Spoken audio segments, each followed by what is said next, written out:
Yeah. Do you use any additional special tools? Can you define the most effective in building the community, scrappy community strategy or something like that? Yeah. So if you're doing any sort of social media at scale, for a brand, I really highly suggest getting a social media management tool. There's lots that are really great out there. Sprout Social is one of my favorite ones, but Hootsuite's really good. And you can kind of, Buffer's great, and you can go up from there. Like, there's tons of enterprise tools out there that are pretty incredible, but they're at an enterprise price point. So Okay. And also, I'm always a big fan of tracking your metrics, right?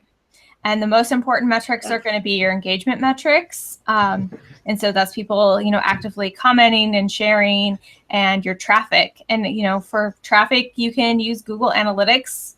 Like, it works, right? That's a great option. Most of us have that on our site already, or any other analytics program. And for, engagement, especially on your social media platforms, I highly recommend True Social Metrics. And they look at engagement rates and, likes and shares over your social network profiles. And, those are the types of metrics that you should be really reporting on and trying to improve for your community efforts. Do you have your own strategy for building a scrappy community? Or do you need to adapt it to different businesses? I think every business is going to be a little different.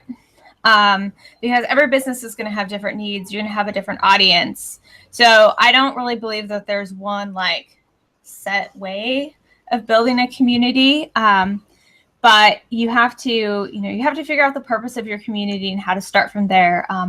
I really highly suggest attending, if you're really interested in building community, especially like an on-site community, attending CMX Media's space model workshops. They're amazing and awesome, and can really help you focus, okay, where am I building this community, especially if you're building a community on site, and what's its purpose. And basically the idea is that you build different communities for different reasons. So actually some of the biggest communities out there for brands are support communities, and people don't really think about it. They just think customer service, but brands have built these huge support communities where people are coming in and they're answering questions about the product, and they're helping each other, and they've kind of coalesced over this. So if you think about a brand like WordPress, which so many people have their websites on, I have my websites, I use WordPress on the back end, right? They've created this, essentially what's a support and dev community. And so people don't often look at that as community, but that's another aspect, and that's another way to build community, and that's another way people are building it on their site.